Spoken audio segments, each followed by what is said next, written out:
July 1 August 16 வரை மதுரை மஹன்யாஸில் நீங்கள் வாங்கும் ஆடைகளுக்கு 5% முதல் 55% வரை தள்ளுபடி. இப்போதே முந்துங்கள். I don't even actually remember his face. எனக்கு ஹாரர் படம் பார்த்தா பயம் ஆக்சுவலி. அப்படி நீங்க சக்சஸ்ஃபுல் ஆன பிறகு தான் நான் உன் வாழ்க்கையில வரணும்னா I don't need that. I should be part of the.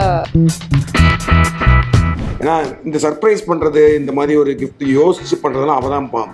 அதில் வந்து அவர் விஜய் சேதுபதியோட கேர்ள் ஃப்ரெண்ட் வந்து அவங்க ரம்யா நம்பிசன் பண்ணியிருப்பாங்க. அவங்க வந்து பார்த்தா ஃபுல் ஹாரர் படமாக பார்ப்பாங்க, ஹாரர் நாவல்ஸாக படிப்பாங்க. ஸோ அவங்க சொன்ன கதையை தான் அவர் வந்து சொல்லி சீட் பண்ணுவார் ஒருத்தங்க. ஸோ அந்த கேரக்டரே இவரோட இன்ஸ்பிரேஷன் தான்.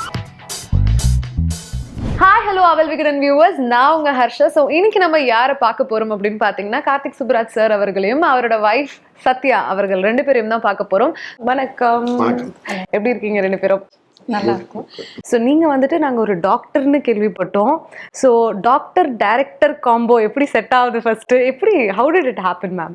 ஆக்சுவலி ஹீ மெட் me in my friends, common friends wedding. அங்கே பார்த்துட்டு அதுக்கப்புறம் அப்ரெண்ட்லி அவர் பேசிகிட்டு இருப்பார், ஃப்ரெண்ட் கிட்ட கேட்டுட்டு இருப்பாரு போல. என் ஃப்ரெண்டு என்கிட்ட ஒரு நாள் சொன்னா, தென் எங்கள் வீட்டில் எனக்கு மேரேஜ் பார்க்க ஆரம்பிக்கிறாங்கன்னு உடனே he ask me to meet this guy before that happens. சரின்னு சொல்லிட்டு we just I called, phone பண்ணி வர சொன்னேன். வந்தாங்க, வீட்டுக்கு வந்தாங்க, என் ஃப்ரெண்ட் வீட்டுக்கு வந்தாங்க, பார்த்தாங்க. That evening he proposed marriage. Arranged love marriage ஆயிடுது? இல்லை எனக்கு புரியலையே. இல்லை என்னன்னா, இப்போ நான் வந்து பெங்களூரில் ஐடியில் ஒர்க் பண்ணிட்டு இருக்கும்போது நாங்கள் ஃப்ரெஷர்ஸாக ஜாயின் பண்ணோம் காலேஜ்லேருந்து. ஸோ அப்போ வந்து சுரேந்திரன் என்னோட அந்த அந்த கம்பெனியில் சேர்ந்ததுலேருந்து நல்ல ரொம்ப க்ளோஸ் ஃப்ரெண்டு. ஸோ அவனுக்கு வந்து கல்யாணம் ஆச்சு. ஐ திங்க் ஒரு 2008 இந்த மாதிரி அவனுக்கு கல்யாணம் ஆச்சு, 8 போல ஆச்சு. ஸோ அவன் கல்யாணத்துக்கு நாங்கள் போயிருந்தோம். போனப்போ தான் வந்து ஃபஸ்ட்டு சத்யாவை பார்க்குறேன். அவன் கல்யாணம் பண்ண பொண்ணு வந்து இவங்களுக்கு ஃப்ரெண்டு. இவங்கெல்லாம் கேஜிஎஃப் ஊர்லேருந்து. சுரேன்மே வந்து இவங்களுக்கு தான் ஸ்கூல் டைம்லேருந்தே தெரியும். ஸோ அதனால் அவங்க வந்துருந்தாங்க. அப்போ நாங்கள் ஒரு கேங்காக போயிருந்தோம், அவங்க ஒரு கேங்காக இருந்தாங்கன்றப்போ வந்து சும்மா நோட்டீஸ் பண்ணிவிட்டு அப்புறமேட்டு கல்யாணம் முடிஞ்சதுக்கப்புறம் சுரேன்கிட்ட கேட்டேன், அந்த யார் அந்த பொண்ணுன்ற மாதிரி சும்மா ஜெட்டில் கேட்டுட்டு இருந்தேன். அவ்வளோதான். அது வந்து இது நடந்து ஒரு 2-3 இயர்ஸ்க்கு அப்புறம்லாம் எதுவுமே இல்லை. ஐ மீன் அப்புறம் தான் நான் வந்து நாளைய இயக்குனர் இந்த ஷார்ட் ஃபிலிம்ஸ்லாம் பண்ணுறதுக்கு வந்து ஒர்க்லாம் விட்டுட்டேன். பெங்களூர்லேருந்து வந்து சென்னையில் இருந்தேன். ஸோ அப்படி இருக்கும்போது அப்பப்போ பெங்களூர் போவேன். நம்ம ஒரு டைம் இருக்கும். ஸோ அப்படி ஒரு நாள் நாளைய இயக்குனர் நடந்துகிட்ருக்கு. ஆக்சுவலி நாளைய இயக்குனர் நடந்துகிட்டு இருக்கும்போது ஒரு பிரேக்காக பெங்களூர் போயிட்டு சுரேந்திரனோட வீட்டில் அவன் ஒய்ஃப் ஊருக்கு போயிருந்தாங்க. ஸோ நானும் அவனும் அவங்க வீட்டில் உட்காந்து சும்மா ஒரு சின்ன பார்ட்டி மாதிரி நானும் மட்டும் பேசிவிட்டு அப்புறம் நைட்டு உட்காந்து பேசிகிட்டு இருந்தோம்.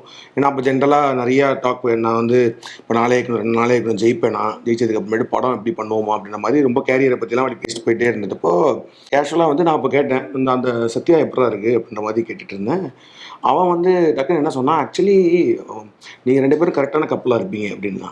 நான் வந்து அப்போ நான் சும்மா தான் கேட்டேன், எதுக்கு அப்படின்னா, இல்லை ஆக்சுவலி கரெக்டான கப்பலாக இருப்பீங்கன்னு சொல்லிட்டு நைட் 2 மணிக்கு இவளுக்கு ஃபோன் பண்ணிட்டான். அவளுக்கு ஃபோன் பண்ணிவிட்டு இதே தான் அப்படியே அவகிட்ட சொன்னான்.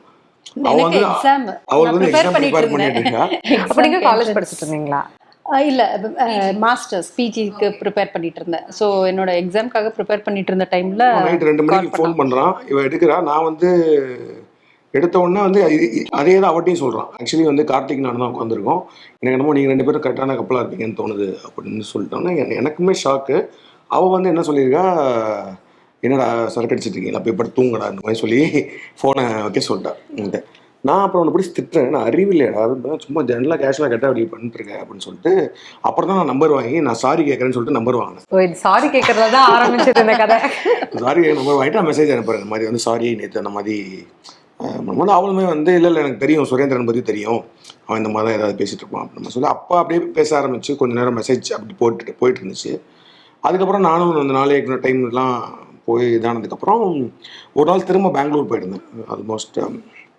ஸோ அப்போ வந்து நாளைக்கு ஆல்மோஸ்ட் முடிய போகுது. நாளைக்கு ஃபைனல்ஸ் மட்டும் தான் பேலன்ஸ் இருந்துச்சு. அந்த டைமில் வந்து நான் வந்து பெங்களூர், ஏன்னா என்னோடய தங்கச்சி, அதாவது சிஸ்டர் அண்ட் மச்சான் who's now the stone bench ப்ரொடியூசராக இருக்கார்ல, அவங்களாம் வந்து அப்போ அவங்க ஐடியில் தான் ஒர்க் பண்ணிட்டு இருந்தாங்க. அவங்க வீடு பெங்களூரில் இருந்துச்சு. ஸோ நான் அப்பப்போ போவேன். ஸோ எனக்கு வந்து பர்த்டே வந்து March 19 அந்த மாதிரி பர்த்டே.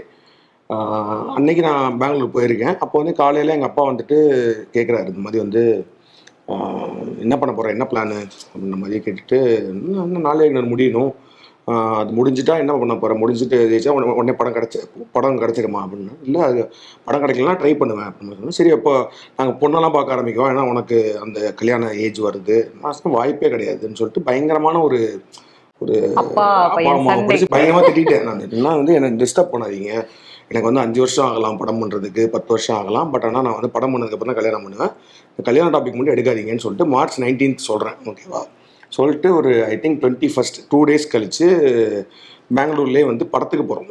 ஏதோ விண்ணி தாண்டி வருவாய் படம் தான் போயிருந்தேன். நானே என் மச்சான் தங்கச்சி 3 பேரும் அந்த படத்துக்கு போய் படம் பார்த்துட்டு இருக்கும்போது சுரேந்திரன் ஃபோன் பண்ணுறான். ஃபோன் பண்ணிவிட்டு சத்யா அவன்கிட்ட பேசணும்னு சொன்னான் அப்படின்ற மாதிரி சொன்னான். என்ன அப்படின்னு கேட்டேன். இல்லை எங்கள் வீட்டுக்கு வந்திருக்கா பேசணும்னு சொன்னான்ற மாதிரி. ஸோ அவன் அன்றைக்கி ஏதோ டாபிக் எடுத்துருப்பான் போல். அப்போ அவன் வந்து என்னடா எப்போ பார்த்தாலும் எப்போ மீட் பண்ணாலும் கார்த்திக் பற்றி சொல்லிட்டே இருக்கேன், நான் அவனை நேராகவே பார்த்து மீட் பண்ணி பேசுகிறேன் அப்படின்னு சொல்லிட்டு ஃபோனை வாங்கி இவன் என்னப்பா எப்போ பார்த்தாலும் உன்னை பற்றி சொல்லிட்டு இருக்கான், உன் ஷார்ட் ஃபிலிம்லாம் காட்டுறான், நம்ம நேரில் சும்மா தான் மீட் பண்ணோம். அப்போ அந்த ஐடியாவே இல்லை. அதாவது வந்து சொல்லிகிட்டே இருக்கான் மீட் பண்ணுவோம் அப்படின்னு சொல்லிட்டு அன்றைக்கி சொல்கிறான். நான் ஓகேன்னு சொல்லிட்டு அடுத்த நாள் காலையில் போகிறேன். போய் அவன் சுரேந்திரன் வீட்டில் மீட் பண்ணோம், சும்மா கேஷுவலாக பேசிகிட்டு இருந்தோம். அப்புறம் நான் ஈவினிங் வந்து காஃபி ஷாப் போகலாமா அப்படின்னு சொல்லி தனியாக கூப்பிட்டேன். ஸோ அப்போ அவரும் வந்தேன். ஸோ 2 பேரும் காஃபி ஷாப் போனோம். பேசி முடியுமோ அந்த காஃபி ஷாப்லேயே நான் ப்ரப்போஸ் பண்ணேன். அன்னைக்கே உடனே சும்மா பார்க்க போய் உடனே ப்ரப்போஸ் பண்ண. என்னைக்கு ப்ரப்போஸ் பண்ணாரு? அதான் 21st அந்த 2 daysல March 19th வந்து கல்யாணம் வேண்டாம், 21st ப்ரப்போஸ் பண்ணியாச்சு. ஓகே, நான் 22nd போய் எங்கள் அப்பா அம்மாட்ட சொல்கிறேன், நான் ஒரு பொண்ணு அவங்க என்ன நடக்குது இந்த இதுலன்ற மாதிரி ஆயிருப்பாங்களே. ஆமாம் 21st சொல்ல ஒரு 24th போல் திரும்ப நான் சென்னை வந்துட்டேன். சரி, ஒரு 2 நாள்ல சொல்லிட்டீங்க. 2 நாளில் ஃபோன் பண்ணி சொன்னோன்னா அவங்க என்னடா காமெடி பண்ணுற, 2 நாளைக்கு முன்னாடி தான் பேசணும் அப்படின்னு, யாருடா அப்படின்ற மாதிரி சொன்னால் அதெல்லாம் சொன்னோம். அதுக்கப்புறம் எங்கள் வீட்லேயும் அவங்க வீட்லேயும் டக்குன்னு பேசினாங்க. ஸோ என் 2 பேருமே வந்து விவர் ரெடி வந்து அதுக்கப்புறமேட்டு நம்ம இன்னொரு 1 வருஷம் 2 வருஷம் அப்படிலாம் இது வீட்டில் சொல்லிடலான்ற மாதிரி சொல்லிட்டு அப்படி தான் ஸ்டார்ட் ஆச்சு. இப்போ நம்ம படங்கள்லேயே நிறைய பார்க்குறோம், ஒரு practically it is not possible, ஒரு டேரக்டர்லாம் கல்யாணம் பண்ணிக்க முடியாது, ஒரு டேரக்டருக்கு ஒரு சினிமாவில் ட்ரை பண்ணுற ஒரு பையனை வந்து கல்யாணம்லாம் பண்ணிக்க முடியாது. ஏன்னா லைஃப் ரொம்ப அன்ஷூராக இருக்கும். அதுவும் இல்லாமல் ஒரு டாக்டராக இருந்துக்கிட்டு, அதாவது ரொம்ப ப்ரொஃபஷ்னலான ரொம்ப ஸ்ட்ரீம்லைனான செம்ம ஹெக்டிக்கான ஒரு கெரியர் இல்லையா அது. அதுவாக இருந்துட்டு ஒரு டேரக்டரை ஆஸ்பைரிங் டேரக்டரை வந்து லவ் பண்ணி கல்யாணம் பண்ணிக்கிறதுன்றது எவ்வளோ பெரிய டெசிஷனாக இருந்தது உங்களுக்கு? அது நீங்கள் எப்படி அவ்வளோ டக்குன்னு எடுத்தீங்க? என்னோட அது ஒரு ஹேபிட் இருக்குது. லைக் ஃப்ரம் மை சைல்ட்ஹுட் எல்லா டெசிஷன்ஸுமே is based on my intuition தான். எனக்கு வந்து I am not a very calculative ஒரு இது கரெக்டாக இது இப்படி இருக்கணும் அது அப்படி அந்த மாதிரி பர்சன் கிடையாது. I go with the flow and very intuitive. Like எனக்கு என்ன தோணுது தட்ஸ் ஃபைனல். அதுக்கப்புறம் அதை பற்றி யோசிக்கிறது, அது ஏன் நான் இப்படி பண்ணேன்னு யோசிக்கிறதுக்கு கூட பண்ண மாட்டேன். Because that is meant to be, அந்த மாதிரி தான் நினைப்பேன். வென் ஐ மெட் ஹிம், அவங்க வீட்டில் ஃப்ரெண்ட் வீட்டில் பார்க்கும்போது வந்து நார்மலாக தான் பேசணும். ஈவினிங் அவர் கேட்குறப்போ when I saw him, I don't even actually remember his face. Before my engagement, I asked him to send his photo because I didn't remember his face. ஏன்னா அந்த அளவுக்கு, because when he was walking ahead of me, எனக்கு வந்து தோணுச்சு this is the person for me அப்படின்னு தோணுச்சு, அவ்வளோதான். So that was when he proposed me. I said anyway they will get me married, so you ask in my home, if they are okay I'm very okay அப்படின்னு சொல்லியாச்சு. we were like அவங்க okay இல்லைனாலும் நம்ம பரவாயில்லன்ற மாதிரி start பண்ணோம். But ஆனால் அதுக்கப்புறம் ஐயோ ஓகே பண்ணிடணும் இவங்கன்ற மாதிரி ஆயிட்டோம் 2 பேரும். பட் எதுவும் சொல்லலை, வீட்டிலலாம் எதுவும் சொல்லலை, நம்ம நான் உங்களை டாக்டர் படிக்க வச்சிருக்கேன்? அப்பா வந்துட்டு he was little bit hesitant. my mom is not there. அப்பா மட்டும் தான். அப்பா வந்துட்டு கொஞ்சம் யோசிச்சாரு, ஃபிலிம் இன்னுமே செட்டிலும் ஆகல, how is it ஓகேன்ற மாதிரி. அவருக்கு என்னன்னா over the period of time he trusts my decisions. So அவர் வந்துட்டு when I said it's all okay pa, I can take care and only, he was like okay fine, if you are confident no problem அப்படின்னு சொல்லி he agreed. Sorry, so in that way very blessed to have good parents. அவங்க வீட்டு சைடும் சரி எங்க வீட்லயும் சரி they were very understanding and cooperative. அதுக்கப்புறம் இந்த கல்யாணம் அப்படின்ற ஒரு விஷயம் வந்துட்டு இட்ஸ் கமிங் டுகெதர்ல, அது எப்போ? அவர் சொன்ன மாதிரி படம்லாம் முடிச்சுட்டு அதெல்லாம் சக்சஸ் பார்ட்டிலாம் பார்த்துட்டு நாளைய இயக்குனர் ஃபைனல்ஸ்க்கு அடுத்த நாள் எங்களுடைய என்கேஜ்மெண்ட். ஸோ ஃபைனல்ஸ்க்கு நான் வந்து லிட்ரலி என்னோட என்கேஜ்மெண்ட்க்கு கெஸ்ட் மாதிரி தான் போனேன். நான் இவங்களோடையே போயிட்டு ஃபைனல்ஸ் அட்டெண்ட் பண்ணிவிட்டு என்னோட என்கேஜ்மெண்ட்க்கு இவங்க கூடயே போயிட்டு என்கேஜ்மெண்ட் முடிச்சுட்டு இவங்க கூடயே ரிட்டர்னும் ஆகிட்டேன். எங்கள் வீட்டுக்கு சும்மா போயிட்டு ரிட்டர்ன் ஆகிட்டேன் இவங்க கூட. அந்த மாதிரி தான் கல்யாணம் மணப்பெண் அந்த மாதிரிலாம் எதுவுமே நடக்கல என்கேஜ்மெண்ட்லையா? அப்படிலாம் ஃபார்மல் என்கேஜ்மெண்ட் நடந்துச்சு. But then I was like நாளை இயக்குனர் போய் அட்டென்ட் பண்ணதுனால அப்படியே உங்க ஃபேமிலியோடயே அப்படியே சேர்ந்து எல்லாருமே சேர்ந்து எனக்கு என்னன்னா நாளையக்கனோட ரிசல்ட் எதுவா இருந்தாலுமே யுவர் ரெடி ஃபார் எவ்ரிதிங் அந்த மாதிரி இருந்துச்சு. That is not at all in the scene. கல்யாணத்துக்கும் அதுக்கும் that's what I'm telling. I am not a calculative. இது சக்ஸஸ் ஆனாதான் அவர் actually in fact he told me first அவர் சொல்லும் போது வந்து நான் கல்யாணம் நம்ம பண்ணிக்கலாம், பட் ஆனால் வந்துட்டு நான் கொஞ்சம் படம்லாம் பண்ண பிறகு செட்டில் ஆன பிறகு பண்ணிக்கலாம் தான் சொன்னார். ஃபர்ஸ்ட் படம் கிடைச்சதுக்கு அப்புறம் பண்ணலாம்ன்ற மாதிரி சொன்னான். But she was very no. அப்படி நீங்க சக்சஸ்ஃபுல் ஆன பிறகுதான் நான் உன் வாழ்க்கையில வரணும்னா I don't need that. I should be part of the journey. அப்பதான் இட் ஹாஸ் மீனிங் அப்படின்னு சொல்லி ஐ செட். அதனால ஹி வாஸ் ஆல்சோ ரெடி. உங்களுக்கு அதாவது எப்பவுமே வந்துட்டு ஒரு டைரக்டர் அந்த மாதிரி சினிமா பர்சன்னா அவங்களோட கேர்ள் கிட்ட ஃபர்ஸ்ட் அந்த ஒன் லைன் சொல்லி காமிக்கிறது, அவங்களோட அந்த ஒய்ஃப் கிட்ட வந்து அதை நடிச்சு காமிக்கிறது, அதெல்லாம் ரொம்ப பண்ணுவாங்க. ஆர் அவங்களோட அம்மா கிட்ட வந்துட்டு சொல்லி காமிக்கிறது, அந்த ஒரு கேர்ள் டச்சோட அவங்க அதை ஃபர்ஸ்ட் ஆரம்பிக்கணும்னு நினைப்பாங்க. அந்த மாதிரி உங்ககிட்ட வந்துட்டு ஏதாவது ஒன் லைன் சொல்லி ஆரம்பிச்சிருக்காரு ஒவ்வொரு படத்துக்கும் ஆரம்பிக்கும் போது? இல்லை ஐடியா ஏதாவது உங்ககிட்ட வந்து ஆரம்பிச்சிருக்காரு? எல்லா படத்துக்குமே ஸ்டோரி வந்து ஃபர்ஸ்ட் சொல்லுவார். அந்த தாட் ப்ராசஸ் ஒன் லைனாக வரும்போதே வந்து டிஸ்கஸ் பண்ணுவார். அது நல்லா இருக்குன்ன பிறகு ஹி வில் எழுதும் போது கூட இருப்பேன். I'll be there with him. When he finishes I will read. So that is a process that I am there in the process. நீங்கள் ஏதாவது இம்ப்ரோவைசேஷன்லாம் சொல்கிறது உண்டு? சொல்லுவேன். அவர் அது if it is very reasonable எடுத்துப்பாரு. இல்லைன்னா he will convince me, he will make me understand அது அப்படி இல்லை இப்படின்ட்டு. அவரோட படத்திலே பார்த்தீங்கன்னா இறைவி அப்படின்ற படத்தில் வந்துட்டு நிறைய விதவிதமான குட்டி குட்டி குட்டி பெண் கேரக்டர்ஸ் இருக்கும் இல்லையா? அதில் எல்லாருமே ஒரு பவுண்டரியை உடைச்சிட்டு வெளியில் வருவாங்க கடைசியில் அவங்கவுங்க விதத்தில். அதில் ஒவ்வொரு கேரக்டருக்கும் தனியாக ஒரு ஒர்க் ஃப்ளோ, அதுக்கு தனியாக ஒன்று டிராஃப்ட் பண்ணியிருக்க மாதிரி தெரியும் பார்க்குறவங்களுக்கே. அந்த மாதிரிலாம் ஸ்கிரிப்ட்ஸ் ஆன் கேர்ள்ஸ் எழுதும் போது உங்களோட சாயல் நீங்க எங்கேயாவது பார்த்துருக்கீங்களா? இருக்கு ஆக்சுவலி எல்லா படத்துலையுமே. நீங்க ஏதாவது வச்சிருக்கீங்களா சார் அந்த மாதிரி? ஆக்சுவலி நான் பீட்சா ஃபர்ஸ்ட் வந்தப்போ அதுக்கு முன்னாடியே நாங்கள் சொன்னோம் இல்லையா, கல்யாணம் ஆகி இருக்கும் போது பார்த்தா இவளுக்கு வந்து பயங்கரமாக ஹாரர் ஃபிலிம்ஸ் பிடிக்கும். நான் ஹாரரே பார்க்க மாட்டேன். எனக்கு ஹாரர் படமே நான் பார்க்க மாட்டேன். எனக்கு ஹாரர் படம் பார்த்தா எனக்கு பயம். ஆக்சுவலி ஒரு பேய் படம் பார்த்தா அன்னைக்கு நைட் தூக்கம் வராது, அப்படிதான் இருப்பேன் நான். அப்படிப்பட்டவர் தான் எடுத்தீங்க. ஆமா, ஆனா இவன் வந்து பயங்கரமான எப்ப பார்த்தாலும் பேய் படம் பார்க்கறது அந்த மாதிரி தான் இருப்பான். ஸோ அப்புறம் எனக்கு வந்து என்னன்னா எப்படி ஆரம்பிச்சிச்சுன்னா, ஒரு ஃப்ரெண்ட்ஸோட ஃப்ரெண்ட்ஸ் இந்த மாதிரி 2 பேர் வந்துட்டு லோ பட்ஜெட்டில் ஒன்று பண்ணலாம், ஏன்னா நான் ப்ரொடியூசர் ஏரியாவில் லோ பட்ஜெட் ஒன்று பண்ணலாம், ஹாரர்னா பண்ணுவோம், ஹாரர்னா ஓடும் அப்படின்லாம் ஏதாவது சொன்னாங்க.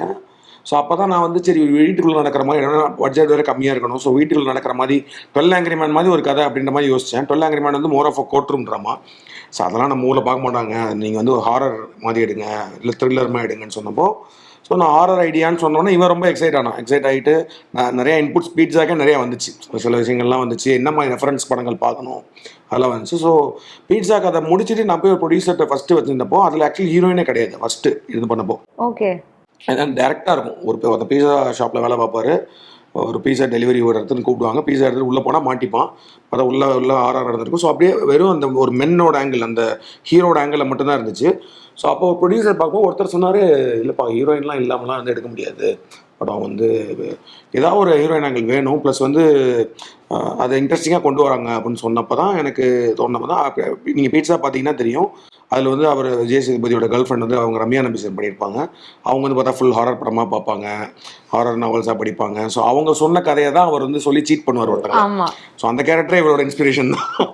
ஸோ அந்த இதுலேருந்து I think every film, because ஏன்னா நம்ம இவ்வளோ க்ளோஸாக இருக்க ஒரு மேன்றப்போ வந்து when you are writing lot of direct இன்புட்ஸும் சரி, மற்றபடி ஒரு பிஹேவியரெல்லாம் நம்ம அப்சர்வ் பண்ணுற சில விஷயங்கள், ஹீரோயினோட அந்த இன்புட்ஸும் நிறையா. ஏன்னா இப்போ பேசிக்காக because I should very lucky. ஏன்னா நான் வந்து எங்கள் அம்மாவாக இருக்கட்டும், என்னோட தங்கச்சியாக இருக்கட்டும், அப்புறம் என்னோட ரிலேட்டிவ்ஸில் எங்கள் அத்தை அவங்களாம் இருக்காங்க, there all like strong woman and she is also strong உமன்றப்போ எனக்கு இறைவி மாதிரி எழுதுறப்போ வந்து there is lot of things that came from them, all of them. ஏன்னா இந்த சர்ப்ரைஸ் பண்ணுறது, இந்த மாதிரி ஒரு கிஃப்ட் யோசிச்சு பண்ணுறதெல்லாம் அவள் தான்.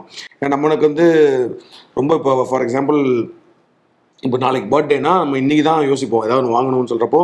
இப்போ ஐபேட் வாங்குறது இதெல்லாம் ஈஸி ஆக்சுவலி, டக்குன்னு போனால் ஃபோன் பண்ணி சொன்னால் வந்து கொடுத்துருவாங்க, நம்ம காசு கொடுத்துருவோம் அப்படின்ற மாதிரி ஒன்று போதில்லை. பட் ஆனால் இந்த மாதிரி யோசிச்சு ஒன்று பண்ணுறதுக்கு ஒரு டைம் ஒன்று வேணும். ஆனால் அவள் வந்து அதை நிறையா பண்ணியிருக்கா. இப்போ எனக்கு வந்து பெரிய பிக் சர்ப்ரைஸ். ஏன்னா எனக்கு வந்து சின்ன வயசுலேருந்து புல்லட் ஓட்டணும்னு ஆசை. ஆனால் அந்த நான் காலேஜ் படித்தப்பெல்லாம் அது வாங்கணும்னு ஆசை. அதாவது ஜென்ரலாக சொல்லியிருக்கேன்.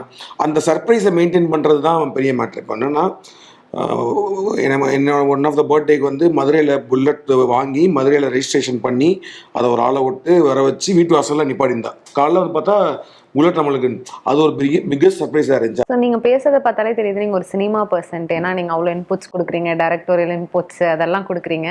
அவர் வந்து எந்த லெவலுக்கு அவருக்கு தெரியும் உங்களோட கெரியர் ஓரியன்டாக, உங்கள் ஜாப் ஓரியன்டாக அவருக்கு எந்த லெவலுக்கு தெரியும்? தெரிஞ்சு கல்யாணம் பண்ணுறதுக்கு முன்னாடி நான் டென்டிஸ்டே போனது கிடையாது. டென்டிஸ்ட் இதுக்கே போனது கிடையாது. அம்மா தான் போவாங்க. சின்ன வயசில் இருக்கும்போது டென்டல் பார்க்க போவாங்க. நான் போனது கிடையாது. ஃபஸ்ட் டைமாக தான்.